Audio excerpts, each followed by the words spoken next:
우리는 몇 가지 정보와 사실만을 토대로 해서 전체의 속성을 섣불리 단정 짓거나 일반화시켜버리는 경우가 있습니다. 우리는 이것을 가리켜서 성급한 일반화의 오류 또는 이제 편견이라 그렇게 말을 하죠. 그런데 이러한 오류나 편견에서부터 자유에 있는 사람은 거의 없는 것 같습니다.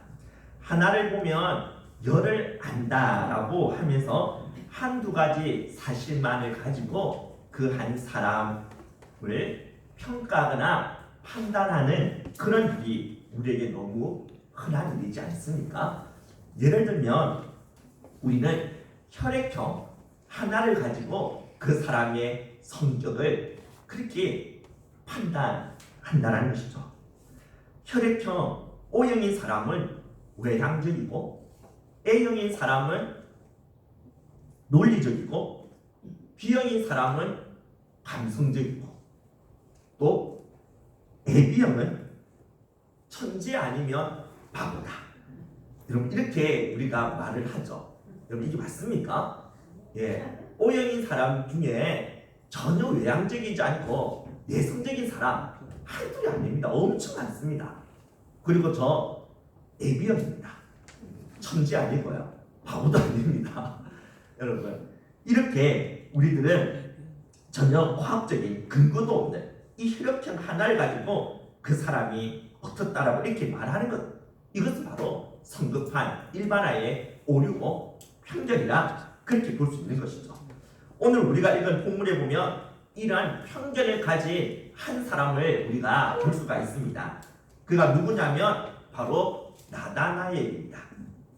어느 날 빌립이 이 나다나엘에게 찾아가 자신이 메시아를 만났다라고, 이 메시아는 바로 나사렛 예수라고 그렇게 말을 하였습니다. 그런데 이 말을 들은 나다나엘이 기뻐하고 흥분하긴커녕 오히려 냉소적인 어조로 이렇게 말을 하는 것이었습니다. 나사렛에서 무슨 선한 것이 나올 수가 있느냐? 나사렛 이 촌동네에서 이 작은 시골 깡촌에서 어찌 우리의 구원자인 메시아가 나올 수가 있겠느냐? 그럴 수 없다라는 것이죠. 그가 얼마나 이런 지역 출신에 따른 그런 편견에 사로잡혀져 있는지 볼 수 있지 않습니까? 그런데 예수님은 이 말을 한 나다나엘에게 이렇게 말씀을 하시는 것이었습니다. 이는 참으로 이스라엘 사람이라 그 속에 간사한 것이 없도다. 여러분 이상하지 않습니까? 나사렛에서 무슨 선한 것이 나올 수 있겠느냐라고 이 나사렛 출신의 이 예수님을 무시할 정도로 이렇게 지역 출신에 따른 그런 편견에 완전히 사로잡혀 있는 이 사람을 주님께서 칭찬하고 있다는 것입니다. 이 사람이야말로 마음에 간사함이 없는 참 이스라엘 사람이라고 지금 주님께서 칭찬하고 계시는데 여러분 이해가 되십니까? 이상하지 않습니까? 사실 예수님은 그를 향해 칭찬할 것이 아니라 책망을 하셔야죠. 어찌 사람을 단지 그 출신 지역 하나만을 보고 그렇게 평가할 수가 있느냐라고, 어떻게 그런 잘못된 태도를 가지고 살아가느냐라고 그렇게 따끔하게 책망하셔야 되지 않겠습니까?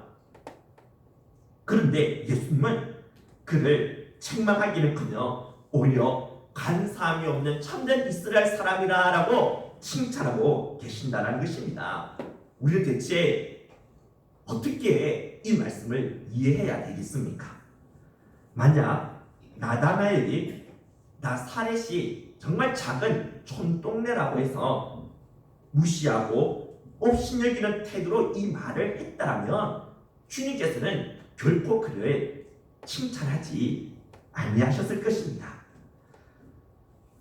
나다나엘이 나사렛에서 선한 것이 나올 수 없다라고 한 말은 나사렛 사람들을 무시해서가 아니라 하나님의 말씀에 대한 절대적인 그런 신뢰를 가지고 있었기 때문임을 우리는 알아야 합니다. 그는 메시아가 이 땅에 오기를 그 누구보다도 간절히 소원하고 기다렸던 사람이었습니다.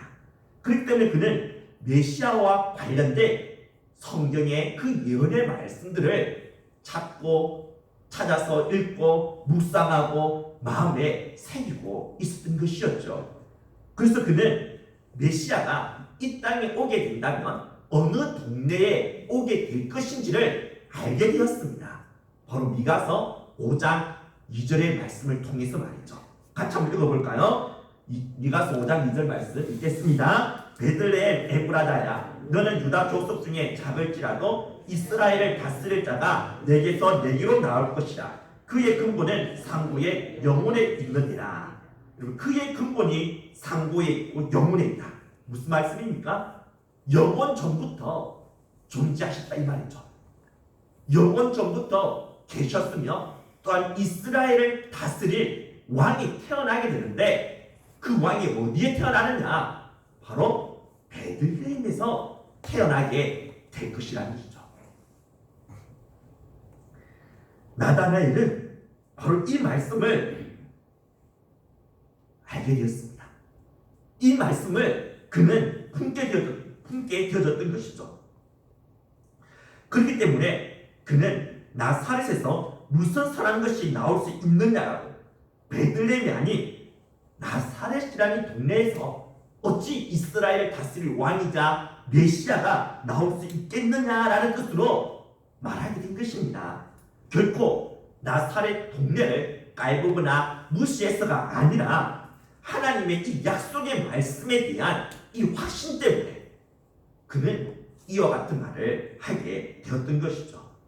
그가 정말 메시아를 간절히 사모하고 기다렸다라는 사실은 예수님께서 하신 말씀을 통해서도 알 수가 있습니다. 예수님은 나다나엘에게 빌립이 너를 부르기 전에 내가 무화과 나무 아래에 있을 때에 보았노라 라고 이렇게 말씀하셨습니다. 나다나엘은 빌립을 통해 그렇게 예수님께 소개받기 전에 어디에 있었느냐 하니까 무화과 나무 아래에 있었다라는 것입니다. 그렇다면 그는 무화과 나무 아래에서 무엇을 하고 있었을까요? 주님께서는 그가 무화과 나무 아래에서 그가 무언가를 행하는 것을 보시고 난 뒤에 그를 향하여 마음에 간사함이 없는 참 이스라엘 사람이라고 말씀하셨다는 것이죠. 그렇다면 무화과 나무 아래에서 그가 무언가를 행한 것과 마음에 간사함이 없는 참 이스라엘 사람이 되는 것, 이 둘 사이에 깊은 연관성이 있음을 알 수가 있다는 것이죠. 그게 무엇인지 먼저 알아보도록 합시다. 열왕기상 4장 25절 말씀 우리 함께 읽도록 하겠습니다. 솔로몬이 사는 동안에 유다와 이스라엘이 단에서부터 부엘세바에 이르기까지 각기 포도나무 아래와 무화과 나무 아래에서 평안히 살았더라. 옛날 이스라엘 사람들은 어떤 평안함을 누리는 어떤 그런 모습을 상징적으로 표현할 때 포도나무 아래에서 또는 무화과 나무 아래에서라는 이러한 말을 사용하였습니다. 따라서 그들이 어떤 평안을 누리는 어떤 사람의 어떤 모습을 그림으로 그렇게 그리게 된다면 먼저 무화과 나무 한 그루를 그립니다. 그리고는 그 무화과 나무 아래에 있는 한 사람을 그리게 되는 거죠. 그러면 그 그림을 보게 될 때 사람들은 이 사람이 지금 평안함을 누리고 있구나, 그렇게 다 인식할 수 있다는 것입니다. 무화과 나무 아래가 이와 같이 평온함을 상징하는 말이라면 우리는 스가랴 3장 9절과 10절의 이 말씀의 의미를 더 분명하게 온전하게 이해할 수가 있습니다. 우리 같이 읽도록 하겠습니다. 이 땅의 죄악을 하루에 제거하리라. 그날에 너희가 각각 포도나무와 무화과 나무 아래로 서로 초대하리라 하셨느니라. 여러분, 여기서 그날이라는 말은 무슨 뜻일까요? 그날, 어떤 날이죠? 이 땅의 죄악이 하루 만에 다 제거되어지는 날을 말하죠.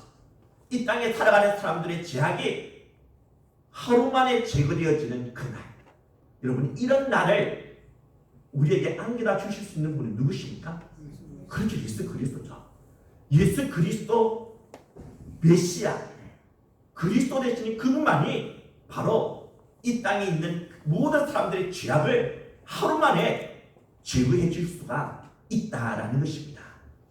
자, 이렇게 메시아가 이 땅에 와서 구원의 사역을 완성함으로써 이 땅에 있는 사람들의 죄악을 제거하게 되는 그날에 어떤 일이 일어나게 되느냐 하니까 포도나무와 무화과 나무 아래로 서로 초대하니라. 곧 죄악이 사함을 받게 된 자들이 이 메시아를 통해서 무화과 나무 아래로 초대되어진다는 것입니다. 여러분, 무화과 나무 아래 무슨 뜻이라고 했습니까? 평온함을 누리는 것이라고 말했죠. 자, 그렇다면 정리를 한다면 메시아가 오게 되어지면 그 메시아가 우리들의 모든 죄악을 한 번만에 제거해 주시고 우리의 죄를 사해 주실 뿐만 아니라 우리를 무화과 나무 아래에서의 삶, 곧 평온의 삶을 누릴 수 있게끔 만들어 준다라는 것입니다.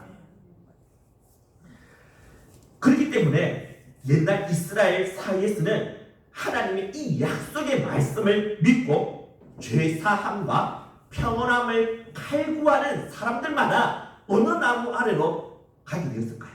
무화과 나무 아래입니다. 이 무화과 나무 아래에서 그들은 이 약속의 말씀을 붙들고 기도하는 것이죠. 하나님께서 약속하신 이 말씀이 속히 이루어지게 해주십시오. 하나님, 우리의 죄를 사해 주시고 하나님, 우리에게 잃어버린 이 평온함 누릴 수 있도록 하나님 은혜를 베풀어 주십시오라고 그들이 이 무화과 나무 아래에서 기도를 하였던 것입니다. 이 시대에 이스라엘은 자신들을 식민 통치하고 있었던 로마의 압제와 폭력에 시달리며 신음하면서 살아가고 있었습니다. 이때 이스라엘 사람들을 우리는 크게 딱 세 부류의 사람들로 그렇게 나눌 수가 있습니다. 첫 번째 부류의 사람들은 이 로마에 빌붙어서 로마에 기생하며 사는 사람들이라 말할 수 있습니다. 이들은 이스라엘 사람이면서도 로마에 기생하면서 로마로부터 제공되어지는 그런 기득권을 누리기 위해서 로마를 위해 일을 하는 사람들입니다. 예를 든다면 세리들, 그리고 사두개파 사람들이 여기에 해당되겠죠. 그래서 우리가 일제시대 때 일본에 의해서 식민 통치를 받은 그때의 일본의 앞잡이들, 친일파 사람들로 그렇게 생각하시면 될 것입니다. 두 번째 부류의 사람들은 이와는 정반대로 이 로마와 대항하고 로마와 투쟁하는, 로마에 대해서 투쟁하는 사람들입니다. 이들은 칼과 무기로 그리고 자신의 결연한 의지와 힘으로 로마로부터 잃어버린 주권을 되찾아서 평온함을 누릴 수 있다라고 그렇게 생각하였습니다. 그래서 그들은 비밀 결사단체를 결성해서 로마 군대와 맞서 싸웠던 것이죠. 바로 여기에 해당되는 사람들이 열심 당원들입니다. 마지막 세 번째 부류의 사람들은 일명 무화과 나무 아래에서의 사람들이라 그렇게 말할 수 있는 자들인데요. 이들은 잃어버린 평온함을 칼과 무기로 자신들의 노력과 힘으로 그렇게 얻을 수 있는 것이 아니라 오직 약속된 메시아를 통해서만 얻을 수 있다라고 믿고 있었습니다. 그렇기 때문에 그들은 자신들의 무능함, 자신들의 할 수 없음, 자신들의 이 비참함을 인정하고 고백하면서 무화과 나무 아래에서 메시아를 보내주실 하나님만을 바라보며 오직 하나님에게만 소망을 두며 하나님께 간절히 기도하는 자들이었던 것이죠. 바로 나다나엘처럼 말입니다.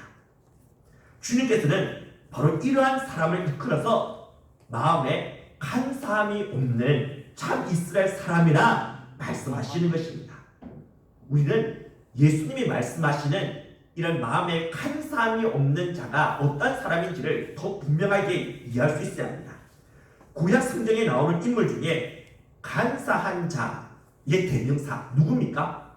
간사한 자 하면 딱 머릿속에 떠오르는 사람 없습니까? 예, 야로 시작하는 사람.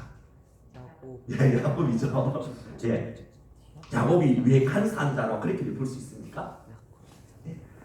그럼 우리가 잘 알다시피 형이 에서로부터 그 장자권과 또한 아버지의 그런 축복을 자신의 간교한 그런 계략으로, 간교한 방법으로 가로챘었죠. 뺐었죠. 사실 하나님께서는 이러한 복을 형이 에서가 아니라 동생의 야곱에게 주시겠다고 이미 약속하셨습니다. 이 쌍둥이 에서와 이 야곱이 태어나게 됐을 때 하나님께서 뭐라고 말씀하셨죠? 큰 자가 어린 자를 섬기리라. 분명히 하나님께서 이 약속의 말씀 주셨습니다. 그런데 야곱은 하나님 이 약속의 말씀을 신뢰하지 못했던 것이죠. 그래서 하나님께서 장자권과 축복을 안겨다 주실 그때를 기다리지 못하고 자신의 힘과 자신의 그 꾀로 그 복을 쟁취하려고 하였던 것입니다. 이것이 바로 성경에서 말하는 간사함인 것이죠. 따라서 간사함이 없다라는 것은 하나님의 약속을 전적으로 신뢰하면서 하나님의 때를 기다리는 것입니다. 자신의 힘과 자신의 꾀, 자신의 노력과 자신의 힘으로 할 수 없음을 인정하면서 겸손히 하나님께 무릎을 꿇고 오직 하나님에게만 소망을 두며 하나님만을 간절히 붙잡는 것을 말하는 것이죠. 하나님이 아니면 안 된다라는 마음으로 오직 하나님께만 소망을 두는 자, 그가 바로 간사함이 없는 참된 이스라엘 사람인 것입니다. 여러분, 이스라엘이라는 이 이름을 최초로 받았던 사람이 누구였습니까? 예, 야곱이었죠. 이 야곱이 이제 자신을 죽이려고 했던 형인 에서를 이제 만나게 되어지는 그 상황에서 그는 불안에 들 수밖에 없었습니다. 두려워할 수밖에 없었습니다. 더 이상 자신의 힘과 자신의 꾀를 의지할 수 없게 되어진 것이죠. 그때 그는 야곱 강가에서 하나님과 씨름하지 않았습니까? 하나님을 놓지 않습니다. 끝까지 하나님을 붙잡습니다. 하나님이 아니면 안 되기 때문에 하나님께서 자신에게 복을 주시고 하나님께 자신에게 은혜를 주시지 않으시면 더 이상 소망이 없었기 때문에 그는 자신의 이 한도뼈가 탈골되어지는 그러한 상황 속에서도 하나님을 끝까지 붙들고 놓지 않았던 것이죠. 이때 하나님께서 그를 향하여 이제 너는 야곱이 아니라 이스라엘이라 그렇게 말씀하지 아니하셨습니까? 이스라엘, 이 이름의 뜻 바로 어떤 의미가 이 속에 담겨져 있는지 아셔야 합니다. 하나님을 놓지 않는 자들입니다. 끝까지 하나님만을 붙잡는 자죠. 하나님이 아니면 안 된다라는 그러한 마음으로 오직 하나님에게만 소망을 두고 하나님을 포기하지 않는 사람, 끝까지 하나님을 붙잡는 그 사람이 바로 참된 이스라엘 사람인 것입니다. 그 사람이 간사함이 없는 자라는 것이죠.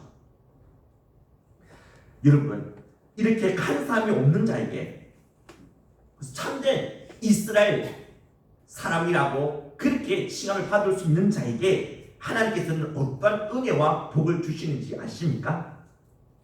간사함이 없는 나단에게 예수님께서는 51절에 이렇게 말씀하십니다. 하늘이 열리고 하나님의 사자들이 인자 위에 오르락 내리락 하는 것을 보리라 하십니다. 여러분, 예수님 하신 이 말씀의 의미가 무엇이겠습니까? 실제로 구약 성경에 보면 하늘이 열리고 하나님의 사자들이 오르락 내리락 했던 때가 있었죠. 언제였었죠? 또 야곱 때죠. 바로 야곱이 베들에서 환상을 보게 됐을 때 이런 모습을 보게 되지 않았습니까? 우리 같이 창세기 28장 12절 함께 읽도록 하겠습니다. 앞에 나올 건데 같이 읽읍시다. 시작. 꿈에 본즉 사닥다리가 땅 위에 서 있는데 그 꼭대기가 하늘에 닿았고 또 본즉 하나님의 사자들이 그 위에서 오르락 내리락 하고. 지금 야곱이 꿈속에서 무엇을 보고 있습니까? 하나님의 사자들이 오르락 내리락 하는 것을 보고 있죠. 그런데 어디 위에서요? 하나님의 사자들이 어디 위에서 오르락 내리락 하고 있습니까? 사닥다리죠. 근데 여러분, 이 사닥다리는 지금 땅 위에 서 있는데 그 꼭대기가 하늘에 탔다라고 이렇게 말씀하고 있죠. 무슨 뜻입니까? 이 사닥다리, 지금 야곱이 보고 있는 이 사닥다리는 땅과 하늘을 이어주고 있다는 것입니다. 땅과 하늘을 만나게 해주는 것이 바로 이 사닥다리라는 것이죠. 그런데 지금 예수님께서는 자신 위에, 인자 위에, 곧 예수님 자신 위에 하나님의 사자들이 오르락 내리락 하는 것을 보게 될 것이다, 이렇게 말씀하고 있죠. 자, 그렇다면 야곱이 보았던 하나님의 사자들이 오르락 내리락 했던 그 사닥다리는 누구를 예표하는 것이 되겠습니까? 바로 인자이신 예수님이죠. 예수님 위에 지금 하나님의 사자들이 오르락 내리락 하는 것을 보게 될 것이라고 주님이 말씀하고 있기 때문에 바로 예수님 자신이 사닥다리가 된다는 것입니다.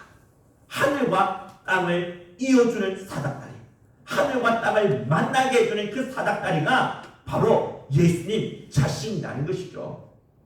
그런데 예수님이 진정 이러한 사닥다리가 되신다라는 사실을 볼 수 있는 사람, 그래서 이 사닥다리를 타고 하늘에 이룰 수 있는 사람이 누구냐? 바로 마음에 간사함이 없는 참 이스라엘 사람이라는 것입니다. 이러한 자들만이 비록 땅에 있어도 사닥다리가 되시는 그 예수 그리스도를 통해서 하늘에 이룰 수가 있다는 것이죠. 하늘의 영광, 그 영광과 그 샬롬과 그 평안의 그 세계에 이룰 수 있는 자가 누구냐? 바로 예수님만이 참 사닥다리가 되신다는 사실, 하늘과 땅을 이어주고 하늘과 땅을 만나게 해주는 사닥다리가 되신다는 사실을 볼 수 있는 사람이라는 것입니다. 그것을 볼 수 있는 사람은 마음에 간사함이 없는 자여야 한다는 것이죠. 하나님부터 참된 이스라엘 사람이라는 이런 인정을 들을 수 있는 사람만이 이것을 볼 수가 있습니다. 그러나 마음에 간사함이 있는 사람은 예수님이 사닥다리가 되신다는 사실을 보지 못합니다. 그래서 인간의 지혜와 철학과 종교와 과학이라는 사닥다리를 만들어서 자신의 힘과 자신의 노력으로 하늘에 이루려고 시도한다는 것이죠. 성공할 수 있습니까? 성공 못합니다. 그 어떠한 사닥다리로 하늘에까지 닿을 수가 없다는 것입니다.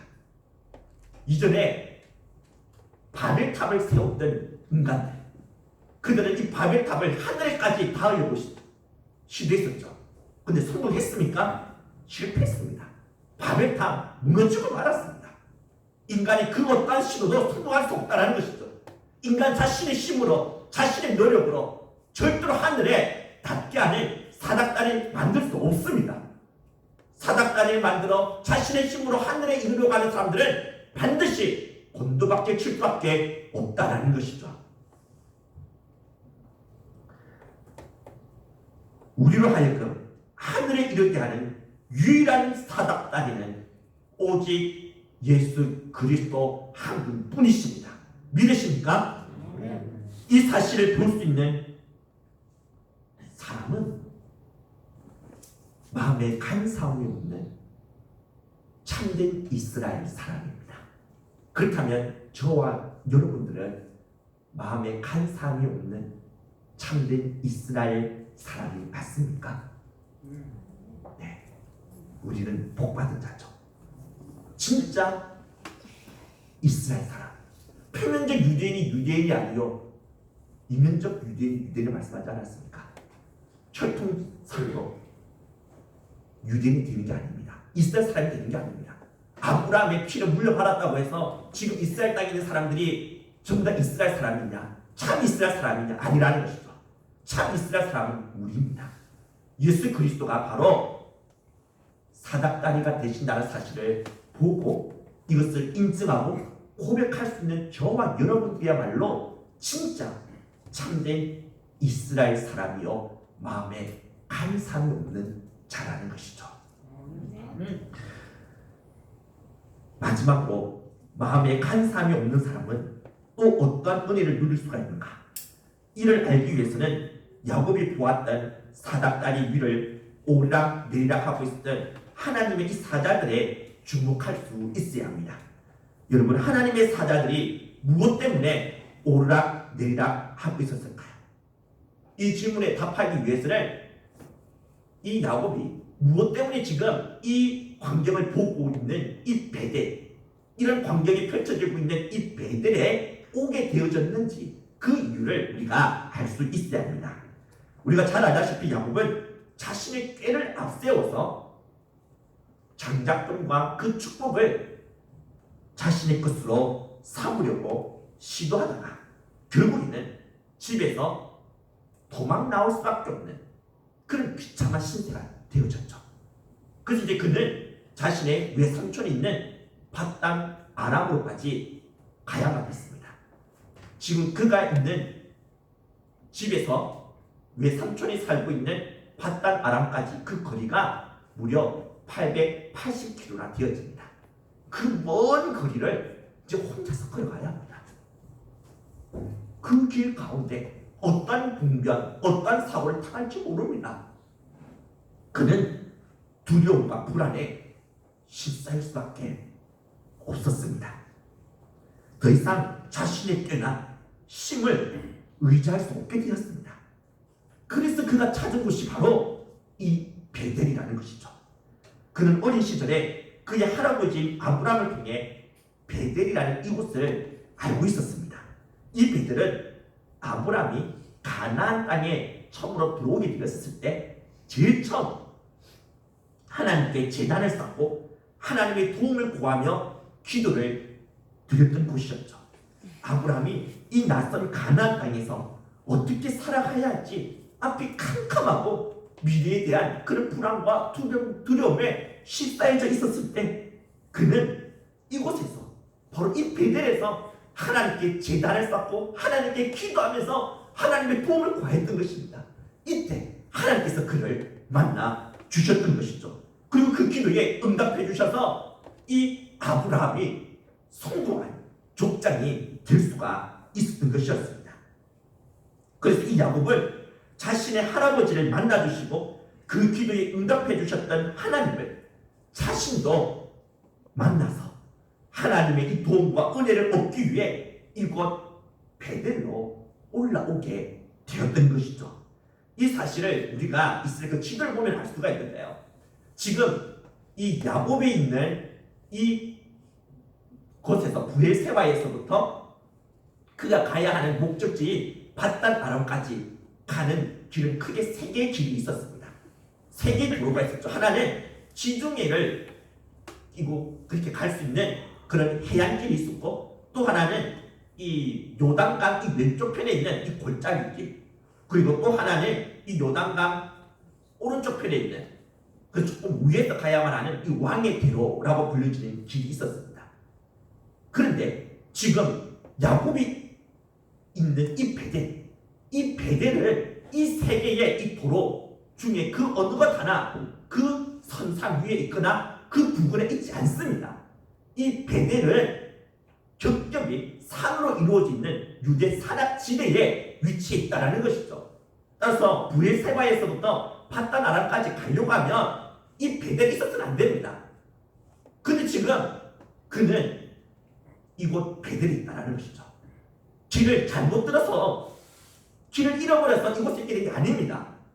그는 처음부터 작정하고 아예 이 베델로 향해 갔던 것이죠.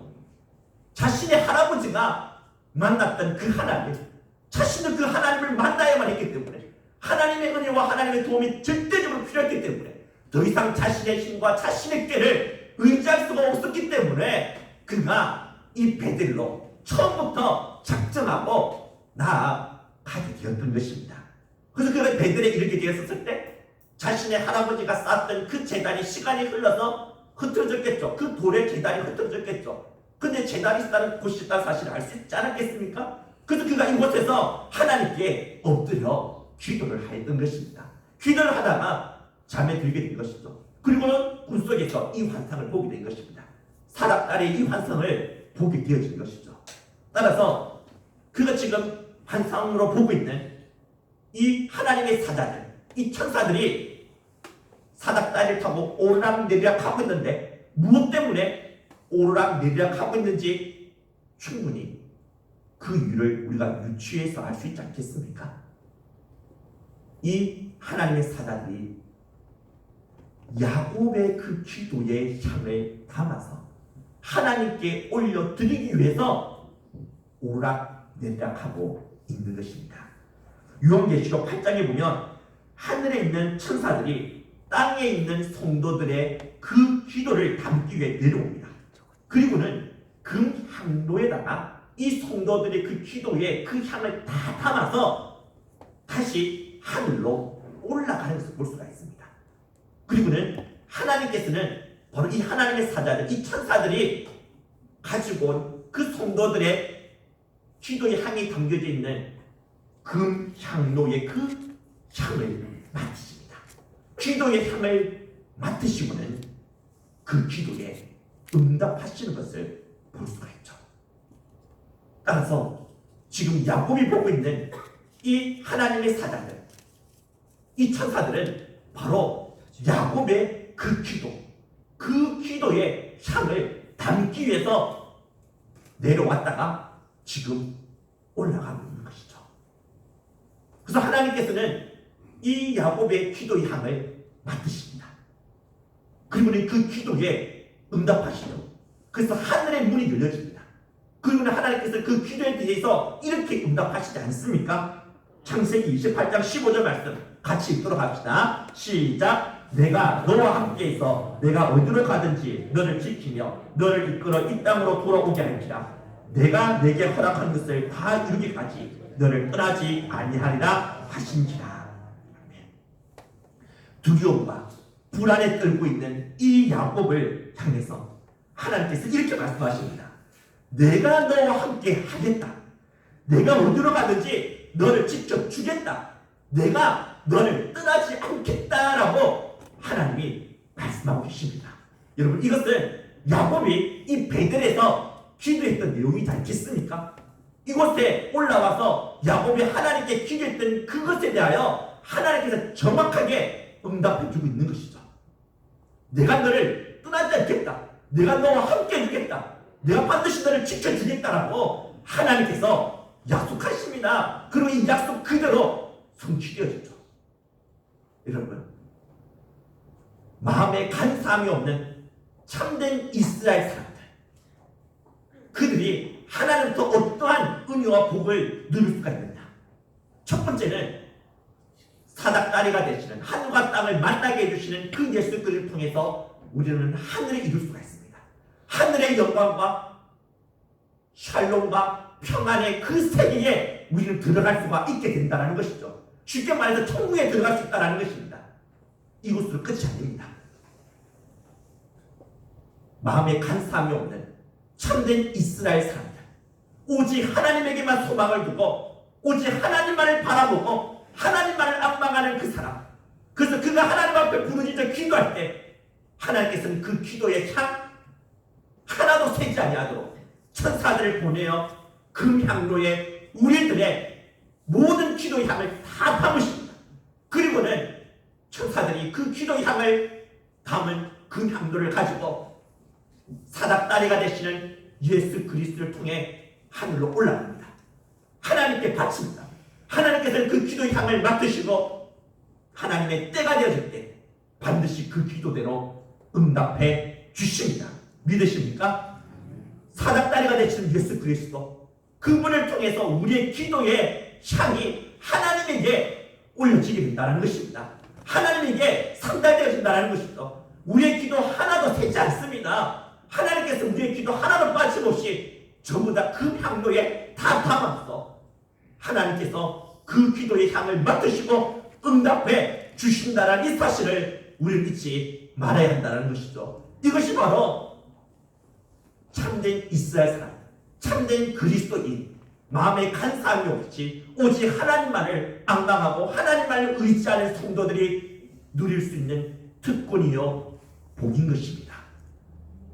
저와 여러분들이 마음에 간사함이 없는 참된 이스라엘 사람이 맞다면, 그래서 오직 하나님에게만 소망을 두는 사람들이 맞다면, 나의 힘과 나의 깨, 나의 노력, 나의 어떤 힘으로 하늘에 이룰 수 없고 평안을 얻을 수가 없고 내 인생의 문제 해결할 수 없음을 우리가 인정하고 고백한다면 이제 하나님 앞에 엎드립시다.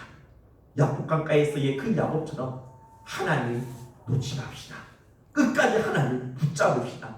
하나님께 기도합시다. 하나님께서 때가 되어질 때 반드시 우리의 기도에 응답해 주실 줄 믿습니다. 이런 은혜와 복을 누리는 저와 여러분들이 다 되어지기를 주님의 이름으로 축복합니다.